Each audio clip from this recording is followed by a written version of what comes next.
8h36 et David Rachin est notre invité, le directeur de campagne de Marine Le Pen. David Rachin, bonjour. Bonjour. Merci d'être là. Pourquoi pensez-vous gagner l'élection présidentielle ? Nous pensons gagner cette élection présidentielle parce que il s'agit d'un véritable référendum pour ou contre la mondialisation. Pour ou contre l'Europe ? Pour ou contre la mondialisation. Oui, enfin c'est un peu pareil, non ? La mondialisation, elle a fait beaucoup de mal à la France ces dernières années. Regardez tous ces emplois qui sont partis à cause de l'absence de patriotisme économique, à cause de l'absence de protectionnisme intelligent.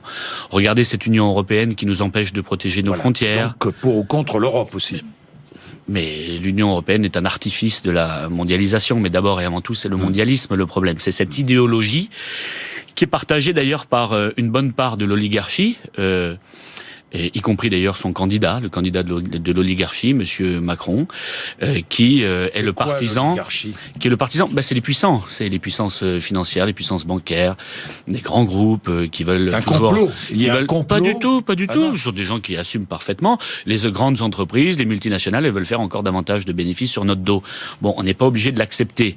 Elles veulent sacrifier les emplois de nos compatriotes pour faire des profits supplémentaires. Et dans ce monde-là, tout est marchand, et c'est une vraie problématique. C'est une vision du monde. Nous contestons cela. Nous disons attention à nos services publics qui reculent, attention à l'immigration massive dont les Français ne veulent pas, attention à ce modèle économique qui fait beaucoup de mal à nos entreprises, à nos emplois et qui laisse fuir des emplois de plus en plus nombreux d'ailleurs, y compris à cause de l'action de M. Macron comme ministre à l'époque. Vous êtes insoumis ?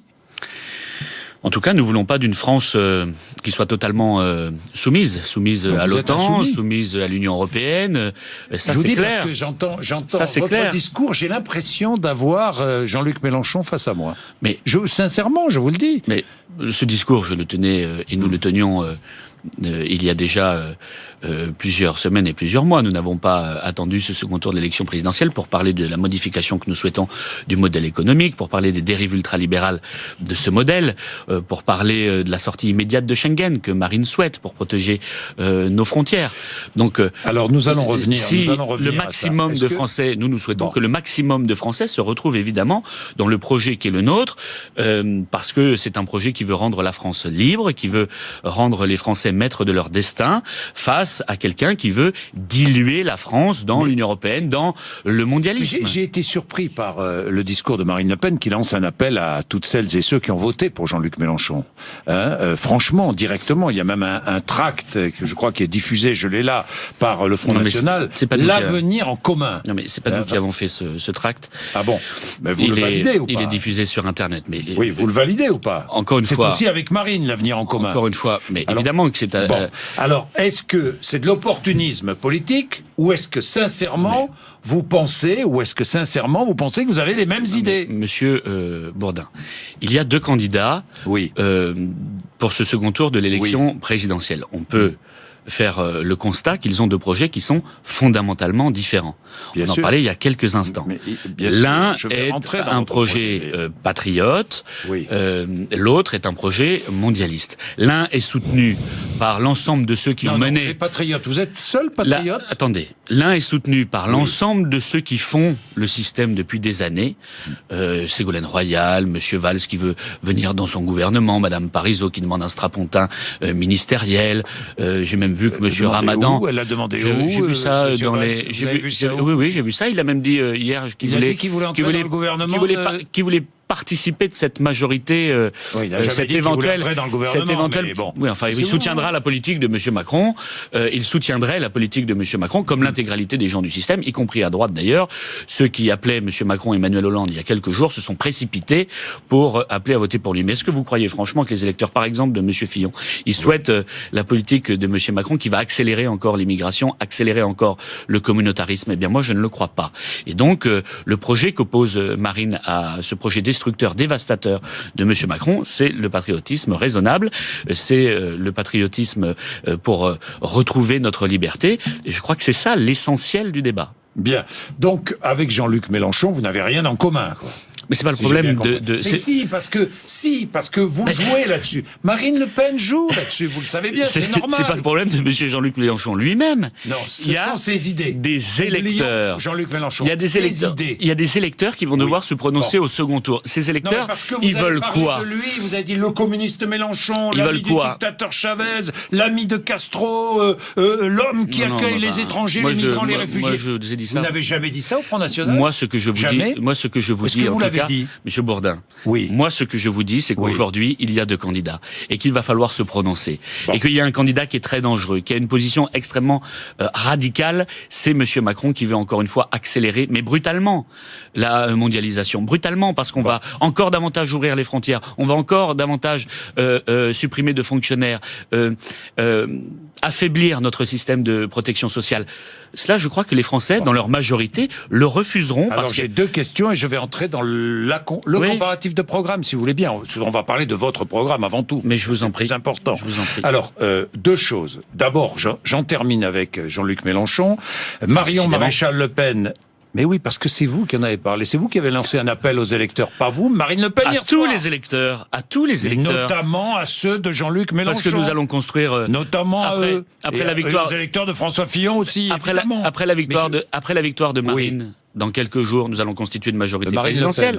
Oui, de Marine Le Pen. Oui. Nous allons constituer une majorité présidentielle. Dans cette majorité présidentielle, il y aura qui? Mais des gens, évidemment, du Front National, mais aussi des gens qui ne sont pas issus du Front National. Vous savez déjà qui? Mais par exemple, vous avez déjà des contacts? Mais moi, je vous prends l'exemple de mon département du Var, dans lequel je suis élu, Jérôme Rivière, ancien député UMP, d'accord? Enfin, l'UMP, oui. D'accord, mais sera candidat, il sera évidemment élu député, il participera de cette majorité. Il participera de cette majorité. Mais Monsieur Dupont-Aignan et ses amis, je pense qu'ils participeront à votre majorité? Je pense en tout cas qu'ils y ont toute leur place. Alors maintenant, s'ils souhaitent participer de cette majorité, je pense que la porte est ouverte à eux, mais à tous ceux qui ont le patriotisme au cœur, à tous ceux qui veulent lutter contre le projet. Pas où elle sera votre majorité, pardon, mais vous voyez pas, mais moi je vois très bien parce que moi je suis sur le terrain, je fais partie de ceux qui ont investi un certain nombre de candidats dans les différentes territoires, de notre pays, et je peux vous garantir que quand je vois les résultats de cette élection présidentielle où nous arrivons en tête dans 47 départements, dans quasiment 20 000 communes, je sais que dans nos territoires, il y a une véritable attente. Mais une majorité pour gouverner ce pays une fois que Marine sera élue dans quelques jours. Alors Marion Maréchal Le Pen, j'en termine avec ça, a déclaré hier, la vision de la société que nous proposons n'a rien à voir avec celle de Jean-Luc Mélenchon. Est-ce que vous êtes d'accord avec elle ou pas? Mais c'est pas le problème.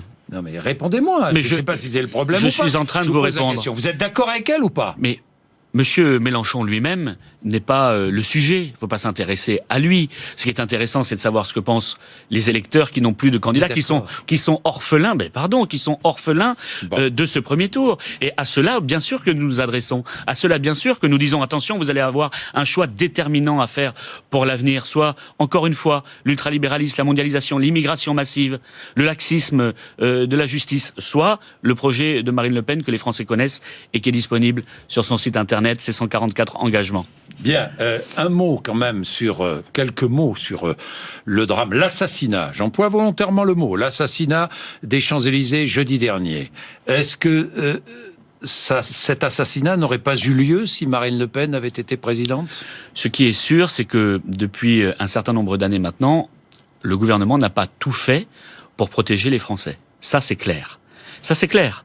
Et donc, demain, nous voulons mettre... L'assassinat n'aurait pas eu lieu si Marine Le Pen avait été présidente? Celui-là, précisément, je ne sais pas. En tout cas, ce que je peux vous dire, c'est qu'on laisse... Parce qu'elle nous a dit que Mohamed Merah n'aurait pas mais elle a raison. existé. Elle a raison. Alors, parce qu'il a été... la question. Elle a raison. Marine Le Pen présidente aurait empêché cet assassinat? Elle a raison, parce que nous n'aurions pas donné la nationalité à un certain nombre de délinquants multirécidivistes qui étaient présents sur notre territoire et qui n'avaient rien à y faire.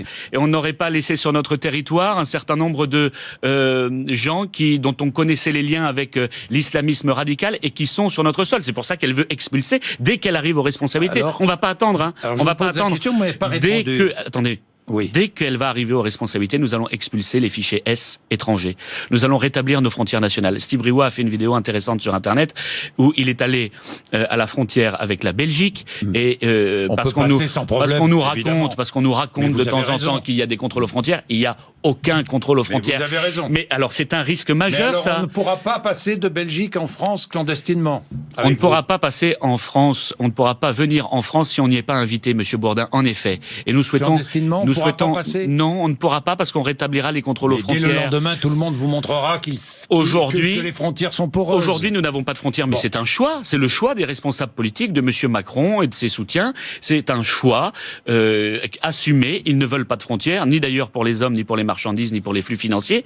Nous nous opposons à cela. Évidemment, nous voulons protéger les Français, les protéger d'un point de vue économique, les protéger vis-à-vis d'une immigration massive et incontrôlée qui a des conséquences quand même sur notre territoire. Alors oui, les fichiers S seront expulsés. Oui, nous allons mettre dehors les imams qui prêchent la haine des valeurs de la République et de la France. Nous allons renforcer les moyens de la police et de la gendarmerie qui ont été détruits ces dernières années.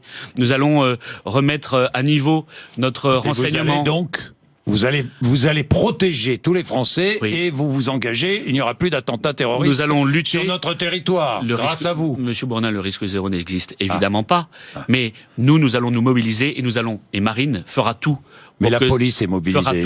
Police est mobilisée. Oui, mais elle n'est pas... Les services de renseignement sont mobilisés. Ils l'ont montré. Et ils font un travail absolument formidable. Ils font un travail extraordinaire. Et vous mettez en doute. Peu de moyens. Pas du tout. Ne dites pas ça. Bon, alors, je vous Ils pose font la un travail question. extraordinaire. Avec peu de moyens parce que le gouvernement précédent a supprimé quasiment 15 000 postes de policiers et de gendarmes. Ils devraient être plus nombreux. Ils devraient avoir davantage de moyens. On devrait expulser les fichiers S. On devrait traquer les islamistes dans notre pays. On ne le fait pas aujourd'hui. On devrait avoir des frontières. On devrait avoir... La police et les services de renseignement les islamistes on devrait avoir, ils n'ont pas de moyens suffisants pour le faire, il n'y a pas de volonté politique de fermer les mosquées salafistes, c'est ça la réalité. Il n'y a pas de volonté politique de lutter contre le terrorisme? Non, pas de volonté politique de lutter contre les islamistes de l'UOIF, par exemple. Je vous pose la question. Est-ce qu'il y a une volonté politique de lutter contre le terrorisme? Pas de volonté. Oui ou non?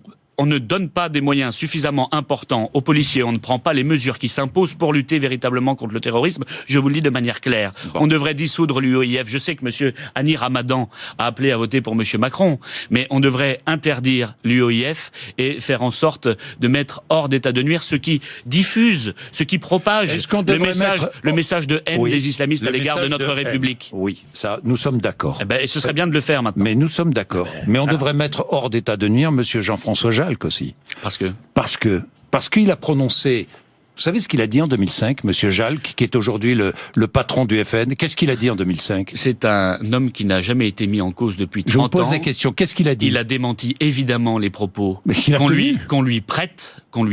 Il le conteste. Il a déposé une plainte parce que cette affaire est évidemment montée de toutes pièces. Est-ce qu'il a commémoré en 1991 la mort de Philippe Pétain? Oui ou non? Non. Et c'est une atteinte. Non. Et c'est une atteinte à son honneur. Mais il y était à Saint-Nicolas du Chardonnay. Et c'est une atteinte à ça. C'est vous qui le dites. C'est une atteinte. Lui dit le contraire. C'est une atteinte à son honneur que de faire croire le contraire. C'est un homme politique qui est élu député européen depuis mis en examen depuis de nombreuses années. Et au cours de sa vie politique, il n'a jamais été mis en cause. Jamais. Mis en examen pour ce type de propos, pour ce type de sujet, et au contraire, c'est un homme parfaitement droit et qui a beaucoup de valeur. Si la France quitte l'Union européenne meurt? Elle sera... nous allons la faire évoluer, évidemment, et nombreux sont les peuples européens qui veulent... l'Union européenne meurt? Nombreux. Mais franchement, moi, je pleurerai pas sur le sort de l'Union européenne technocratique qu'on connaît aujourd'hui. Ce que nous souhaitons, c'est une Europe des nations, libre et souveraine. Une Europe des projets. Une Europe qui va faire... Quand on est isolé, avec qui? Europe des projets, avec qui? C'est aujourd'hui que nous sommes isolés. C'est aujourd'hui que M. François Hollande ne veut pas parler avec les Anglais, ne veut pas parler avec... les Anglais ne sont plus dans l'Europe. Avec les Américains, il ne parle plus non plus à la Russie. Ni les Américains, ni les Russes, d'ailleurs. Il parle à plus personne. Avec tous ceux... Il ne parle plus qu'avec ceux avec lesquels il est d'accord, c'est-à-dire plus grand monde. Peut-être un peu avec Mme Merkel. Nous nous souhaitons que la France soit une nation respectée. Pour cela, il faut commencer par respecter les autres nations, d'égal à égal. Et ensuite, il faut évidemment que nous puissions retrouver notre liberté pour pouvoir agir concrètement, pour pouvoir sortir de Schengen, parce qu'aujourd'hui c'est impossible, pour pouvoir faire du patriotisme économique et faire en sorte que nos entreprises bénéficient de la commande publique. Je vous l'ai déjà dit la dernière fois quand je suis venu, je suis maire d'une ville de 55 000 habitants, je ne peux pas faire bénéficier les entreprises françaises de la commande publique par priorité aujourd'hui. Ça n'est pas normal. Alors créons une Europe des nations, libre et souveraine, qui permette aux nations de redresser leur économie, qui nous permettent de soutenir nos entreprises, d'alimenter les services publics, de faire en sorte que la France soit à la hauteur de sa puissance. Alors à propos de l'Europe, et de ce qu'elle devrait être. Est-ce que vous allez me répondre franchement, oui, non, est-ce que vous voulez une politique de défense commune en Europe? Mais non. Bon. Il peut y avoir un certain nombre de est-ce que vous voulez une politique extérieure commune? Mais la France, non. La France, c'est la France, Monsieur Bourdin. Mais vous arrêtez pas comme ça. C'est pas anodin ce que vous venez de dire là. Mais c'est vous. Mais c'est pas anodin. Nous sommes dans le pays qui parfois a dit non. Souvenez-vous de Monsieur Chirac, avec lesquels certes on a eu beaucoup de désaccords, mais qui a dit non à la guerre en Irak. Dans le cadre d'une politique commune diplomatique européenne, nous n'aurions pas pu dire non. Et demain, probablement que la France devra reprendre une position quand Jacques Chirac était président, une position libre, souveraine. Souvenez-vous du général de Gaulle qui était sorti du commandement intégré de l'OTAN. C'est ce que nous souhaitons faire d'ailleurs. La France doit reprendre sa place dans le monde. Aujourd'hui, nous sommes soumis à l'Union européenne. Et d'ailleurs, ça va être pire que ça parce que Monsieur Macron, il veut lui carrément un gouvernement économique de l'Union européenne, en tout cas de la zone euro. Alors, ça va donner quoi? Un impôt européen. Ça va donner. Alors vous êtes contre une politique ça aura des conséquences dramatiques. Commune, contre une politique extérieure commune, contre une politique antiterroriste commune. Mais vous savez quoi? Les Français, ils veulent plus de France. Ils veulent pas plus d'Europe. Ils veulent plus de France. Vous êtes contre une politique fiscale et sociale commune? Mais non, mais assumez. Parce que pourquoi pas? Vous êtes contre une politique européenne d'investissement de grands chantiers. Vous êtes contre une politique. Mais l'Union européenne ne le fait pas tout ça. Quelle politique d'investissement de grands chantiers? Je vous pose... Laquelle, avec les traités austéritaires, avec l'austérité qui nous est imposée depuis des années, où sont les grands investissements?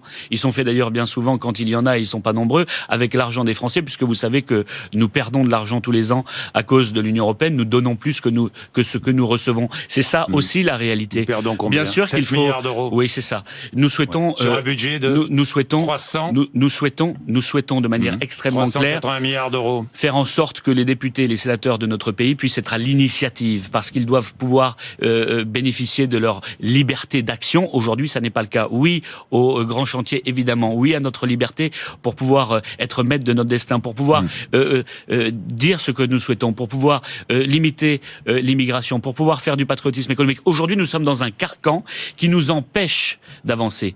Et cela, ça n'est pas acceptable. Et le projet de M. Macron est dangereux en ce qu'il va accélérer encore la politique qui est celle de l'Union européenne depuis des années, parce qu'il est totalement aplati, soumis devant ses maîtres européens. C'est ce que je vous disais, c'est un référendum pour ou contre l'Union européenne, quoi. Aussi cette élection présidentielle. Pour ou contre le mondialisme et ses conséquences, oui. Non, mais... Pour ou contre la France, sa liberté, ou pour la dilution de la France? Oui, bien sûr. Pour ou contre l'Union européenne, pour ou contre la présence de la France dans l'Union européenne, c'est ça. Cette élection présidentielle, c'est clair. Nous sommes pour une véritable démocratie, et donc pour ou contre la France dans l'Union européenne, c'est pas vous ou moi qui allons décider. Ben non, ce sont les Français, oui, ça c'est sûr. Ce sont les Français, à travers un référendum qui aura lieu en son temps. D'ici là, Marine aura négocié. Le référendum, il est là. Hein. D'ici là, il est le 7. D'ici là, elle aura négocié avec l'Union européenne pour en effet retrouver notre souveraineté, souveraineté monétaire. Le référendum est bien là. Notre souveraineté monétaire, notre souveraineté territoriale, notre souveraineté législative, notre souveraineté économique. Ça, c'est indispensable à notre pays pour se redresser. Oui, bien sûr. Bien, merci David Rachin d'être venu nous voir ce matin, directeur de campagne de Marine Le Pen. Il est 8h54. Merci à vous. Merci. Et la politique